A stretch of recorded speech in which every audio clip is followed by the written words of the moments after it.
Գյորջյան Կասկադ 60 ամիս փուլային վճարում բազմաթիվ առավելություններ։ Պարոն Խուդատյան, մենք վերջին մեկ տարվա գնահատականով դուք ունեք տվյալներ, թե Հայաստանի որ մարզն է, որ ամենաթույլ տնտեսական զարգացումը ունի, պատճառները ուսումնասիրել եք եւ ինչ եք մտածում համայնքներ, այսինքն մարզերի միջև զարգացման տարբեր մակարդակները բերել մոտ նույն մակարդակի Հայաստանում քանի բնակավայր կա քաղաքային ասեմ գյուղականների մոտ դա այդ խնդիրը շատ բարդ է գիտեմ քաղաքային բնակավայրեր որոնք չունեն 24 ժամյա ջրամատակարար խմելու ջրի մասին է խոսքը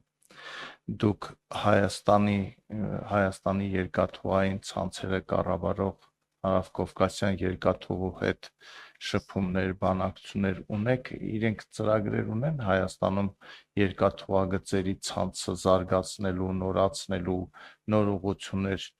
այդպիսի մտադրություններ կան, թե չկան, եւ չորրորդ հարցը ձեր կարծիքով, ձեր դիտարկումներով համայնքների խոշորացումը դրական է եւ եթե դրական է ինչ չափորոշիչներով եք համարում որ դրական է հարկերի հավաքման տեսանկյունից է բարելավում եղել թե սոցիալ-տնտեսական իրավիճակն է փոխվել մարդկանց այդպիսի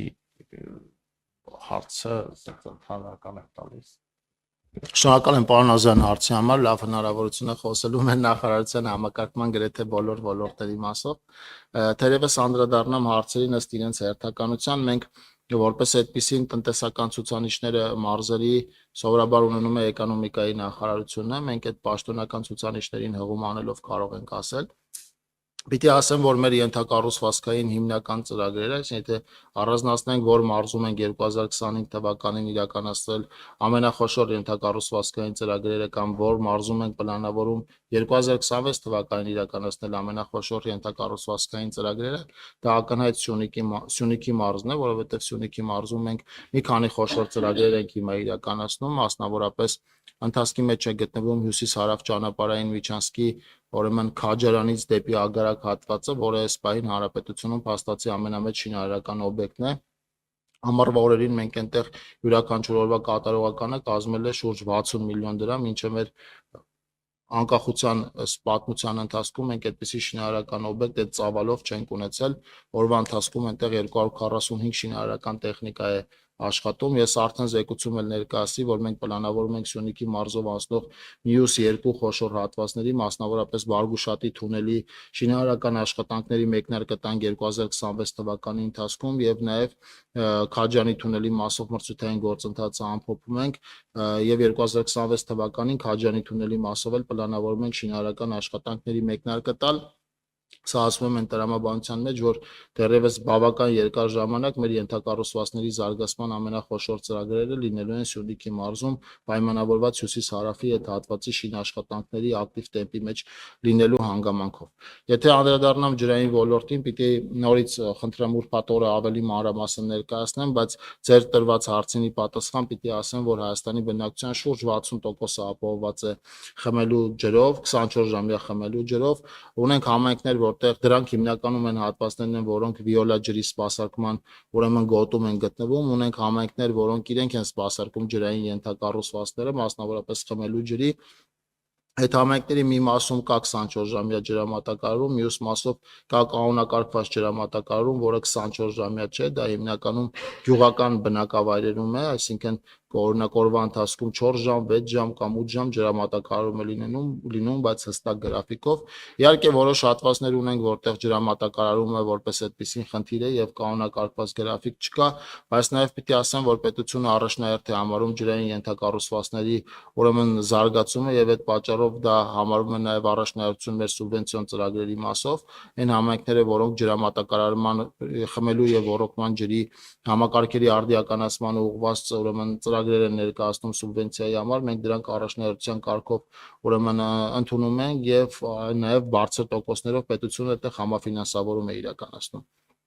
Առհասարակ Հայաստանի երկաթուղային ցանցի արդիականացման մասով քննարկումներ ունենում ենք, մեր օրակարգում է նաև երկաթուղու օնլայնումը եւ այս մասով նաև երկաթուղու գործընկերների հետ անընդհատ քննարկումներ ենք ունենում,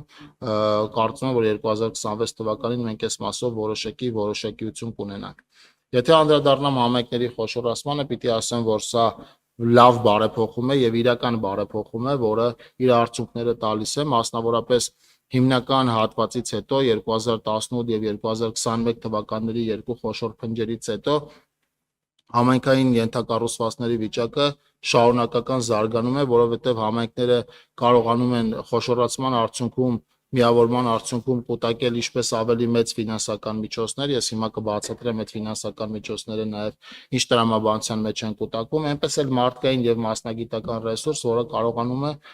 ռեալիզացնել կուտակված ֆինանսական միջոցները։ Մասնավորապես այդպիսին է նաև պետական համաֆինանսավորման ծրագրի տրամաբանությունը եւ այդպիսին է նաև ուրեմն ֆինանսական համարտադրման մասին օրենքի տրամաբանությունը, պետությունը դոտացիաներ տալուց առավել, այսինքն մեծ թվով մեծ ծավալի դոտացիաներ են ստանում բազմաբնակավայր համայնքները, այն համայնքները, որտեղ եւ բնակչության թիվն է ավելի մեծ եւ նաեւ բնակավայրերի թիվն է ավելի մեծ, եւ հետեւաբար ենթադրենք երկու համայնքներ առանձին, եթե յուրաքանչյուրը կարող էր ստանալ, որ պայմանական ասած 1 միլիոն դրամ դոտացիա պետությունից, ապա այս երկու համայնքների դեպքում ոչ թե թիվը ուղակի միավորման դեպքում ոչ թե թիվը ուղակի դառնում է 2 միլիոն, այլ բանաձևերի կիրառմամբ հաճախ 3 միլիոն, 3.5 միլիոն, 4 միլիոն եւ նաեւ այս այն տրամաբանությունը, որով մենք փորձում ենք շարժվել եւ պիտի ասեմ, որ այս տարվա ընթացքում մենք արդեն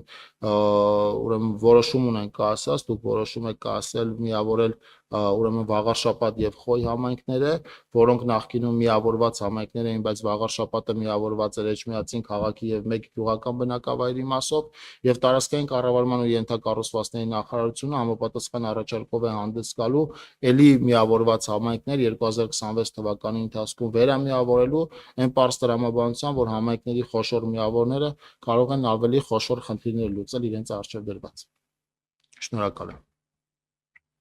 Պարոն Նազան, ուզում եք մեր երկու տվյալը ես ասեմ, իրականում ձեր հարցը շատ բարդ է, ճիշտ պատասխան ունենաք, որ ասենք, որ համայնքները կամ որ մարզերը ինչ վիճակում են գտնվում, այդտեղ ցավոք սրտի մենք մանրամասն վիճակագրություն չունենք, ու ցուցանիշները տարբեր են, օրինակ կարա լինի աղքատության մակարդակով, եկամուտների մակարդակով, ենթակառուցվածքներով, բայց եթե հետաքրքիր է, ես այդ էի փնտրում, որտեղ հիշում եմ, որ մի անգամ վիճակագրական կոմիտեն նրան նման տվյալ հրապարակել է Հայաստանի համախառն ներքին արդյունքը ըստ մարզերի, որ նայում ենք ու մեկ բնակչի հաշվով, մեկ շնչի հաշվով համեմատած, առաջին տեղում բնականաբար Երևանն էր, որին հաջորդում է Սյունիքի մարզը, ամենացածր ցուցանիշը ունեն Շիրակի մարզը եւ Տավուշի մարզը, այո, աղքատության մակարդակով էլ հավարյա համադրելի պարգև էր ամենաբարձրը, բնականաբար հանքարդյունաբերական ընկերություններով պայմանավորված Սյունիքում էր, անգամ աշխատավարձերի մակարդակով Երևանի միջինն էին գերազանցում, եթե չեմ սխալվում, ամենաբարձր աղքատությունը էլի Շիրակի մարզում էր, կարող է վերջին տարիներին մի քիչ է ցուցանիշը փոխված լինի Գյումրիի աշխուժացման հետ կամ օդանավակայանի գործարկման հետ, բայց ընդհանուր պատկերը սա էր։ Ես ուղղակի լրացուցիչ ինֆորմացիա ուզեցի ասել։ Խնդրեմ, Եթե անդրադառնանք նաև ես թվարկեցի ճանապարհաշինական բլոկով Սյունիքի մարզում իրականացվող մեր հիմնական ծրագրերը, բայց պիտի անդրադառնամ նաև 2025 թվականի ընթացքում հաստատված դիմակայուն Սյունիք վարկային ծրագրի շրջանակում նախատեսված ենթակառուցվածքների զարգացմանը ուղղված ծրագրերը, որոնք ընդգրկում են նաև ուրեմն կրթական ենթակառուցվածքներ, ջրային ոլորտի ենթակառուցվածքներ, առողջապահական ենթակառուցվածքներ եւ հետեւաբար տեսանելի ապագայում դեռևս երկար ժամանակ մեր շինարարական աշխատանքների հիմնական կտորը իրականացնելու ենք Սյունիքի մարզում։